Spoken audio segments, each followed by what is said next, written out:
So OC, I know you've been to the playoffs numerous times. You won a couple cups, but this year's playoff run, just how everything kind of shook down, and you guys were, you had to win both games, get help from three teams. Is it one of the most unique ways that you've made the playoffs here in the National Lacrosse League?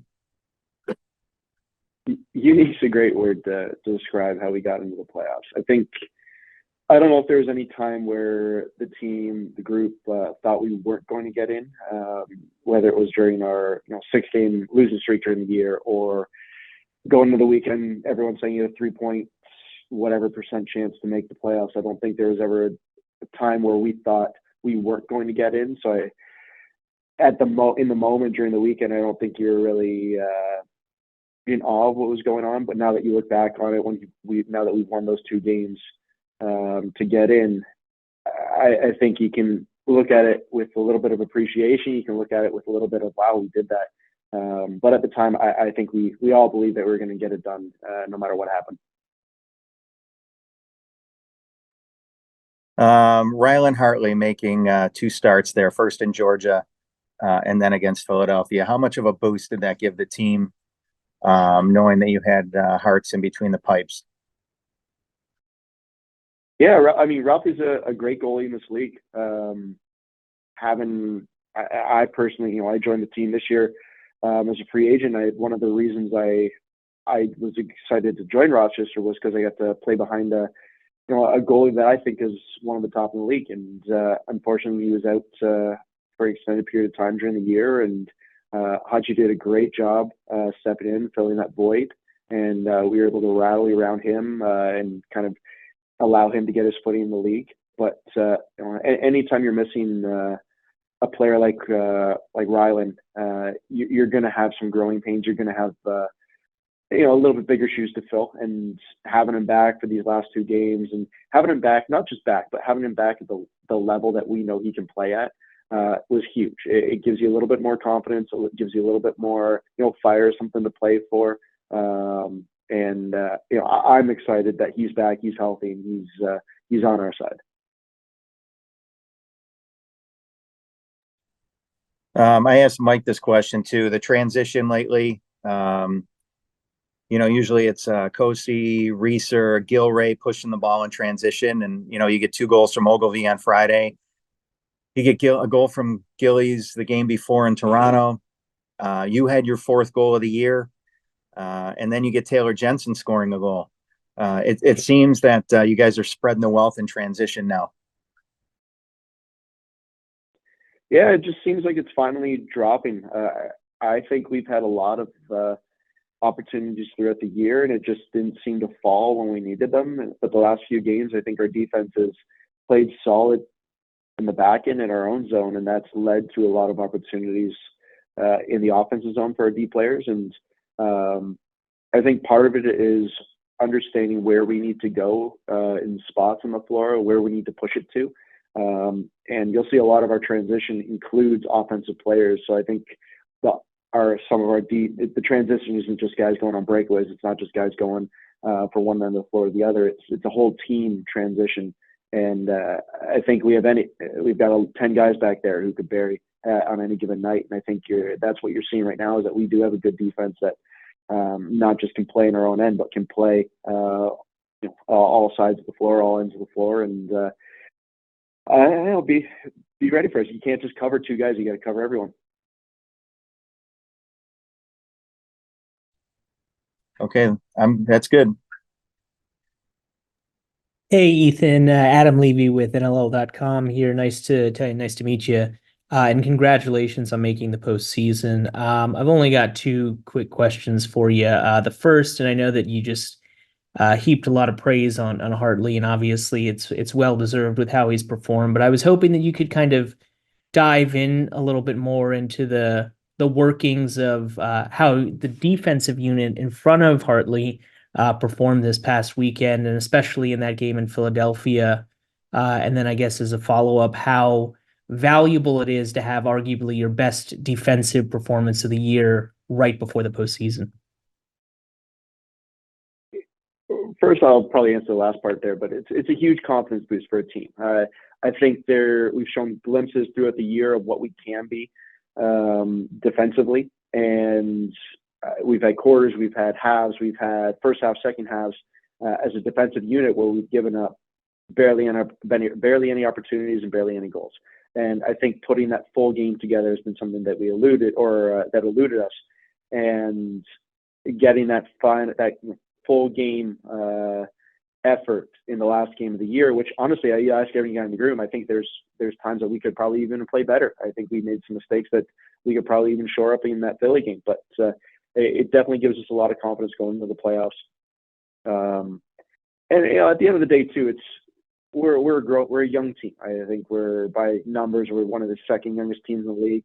We've had a lot of injuries, so we've had a lot of guys that are making their first mistakes in certain plays in their career. So we had a lot of learning to do as a young team. We had a lot of guys put into situations that in the beginning parts of the year that has allowed them to get that exposure and get that experience quicker than maybe on some other teams. And you're seeing that pay off where we've gone through those growing pains already.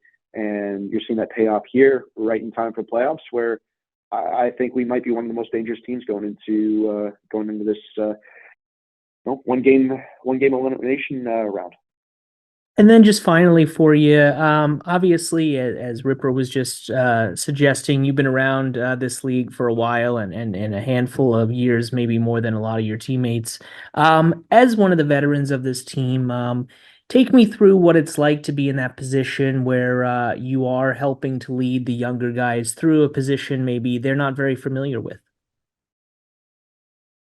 Yeah, I think my role in the team, I think this year is just to make sure that, and I have taken on, is just make sure guys are comfortable with where we're at. You know, whether we've lost a game or we've won a game, I think you got to teach guys that winning and losing is good and bad, but it's not the end all, the be all. The end all, the be all is the not making the same mistake twice. The end all, we got to learn from our mistakes. We got to learn from our wins. And I think that's where I would like to say my role with the team was trying to get guys not too high and not too low, and and try and roll with the ebbs and flows of the season. And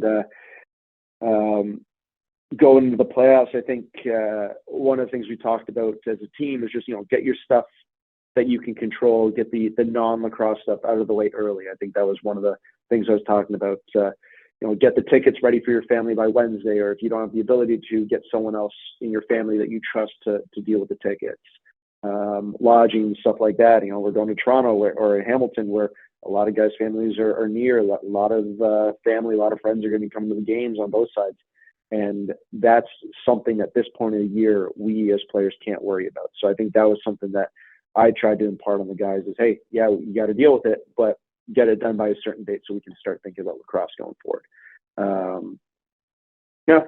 think it's just, I've been here. It's not a, playoffs are big, but it shouldn't be bigger than any person, and it's not overwhelming if you look at it as just another game. And you'd be excited to play, be energized, but it doesn't need to kind of take over your mentality. It doesn't need to take over everything you're thinking about. Just be ready, prepare for it like any other game, and let the chips fall where they may, and hopefully it's more chips fall on our side. Perfect. Thanks so much, and good luck this weekend. I appreciate it. Thank you, Adam. Hey, Ethan, thanks for making time. Really excited to see you guys on the floor on Saturday. Have a couple of questions from Pat Nash, who regrettably could not make it. Start off with the fact that you've been in this position facing Toronto several times. You go back to 2019. I think you've played 7 playoff games against Toronto since that time. Are you comfortable against the nature of this opponent? Given the fact that you've played these battles against a team similar to this? Yeah, I think first and foremost, Toronto's really good. They're the number one seed for a reason. They have a very complete team, and if we give anything less than our best, we're not going to be able to step on the floor with them. You look at that last end of the year game, or the last game of the year for them, or whatever the last game in Hamilton that we played, they put up 10 in the first half. If we don't come ready, they're a good team. They're going to capitalize on mistakes. So, first and foremost, Toronto's is a great team. They've been a great team for years.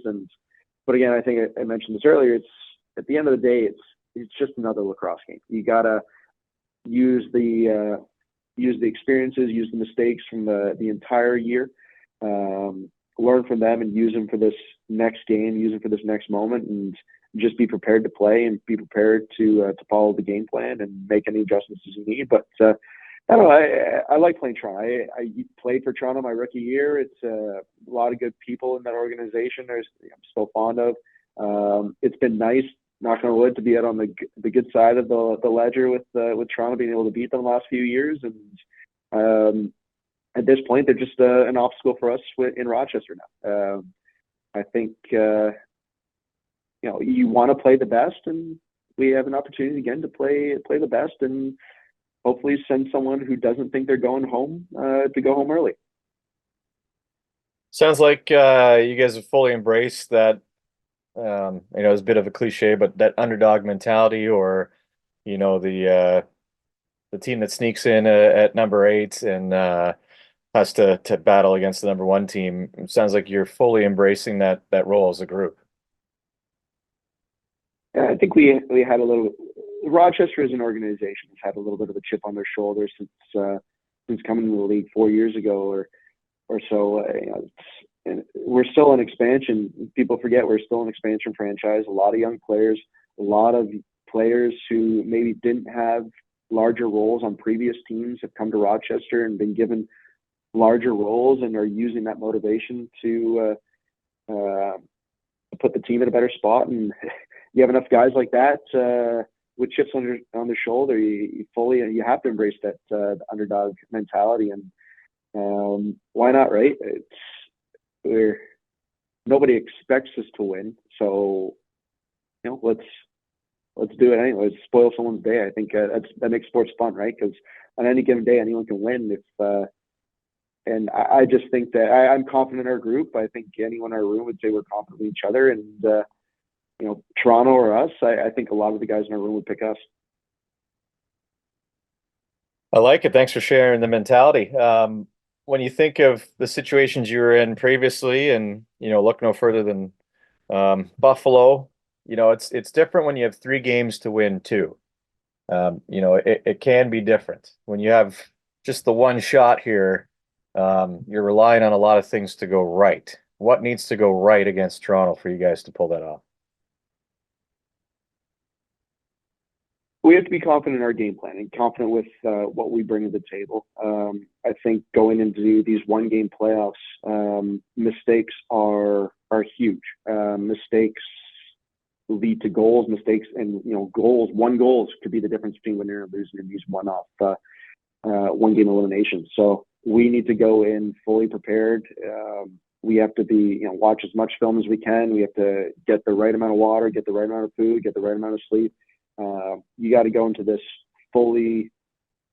At this point, lacrosse isn't a full-time job for a lot of guys. It's certainly not a full-time job for me, but going into these playoff games, lacrosse becomes your full-time job. You do everything during the week to prepare for that one-game playoff because you're trying to minimize opportunity or minimize the potential mistakes. So the team that can minimize those mistakes the best is the one that's going to win. And you just got to prepare this week going into that game. You just got to make sure that you do everything you can to make sure you can control what you can control. So those bounces go your way, I guess. It's just about minimizing mistakes. We saw what you did in the 2 games you needed to win to get in. And I know Adam touched on those, and pretty evident the quality of lacrosse you guys were able to accomplish getting in the playoffs with. Just to go back to that last game against Toronto, what adjustments did you make at the half, or what worked better for you in the second half against Toronto as opposed to the first?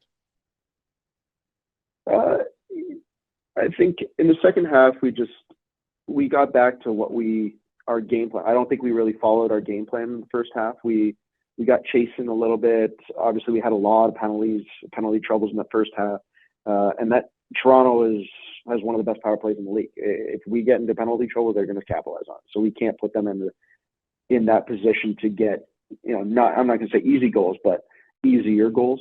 So Toronto's known for transition and power and their power play. So if we can keep out of those situations and put themselves to play five and make this a 5-on-5 game, I think that makes a lot of things equal. And you see that in that last game of the year there.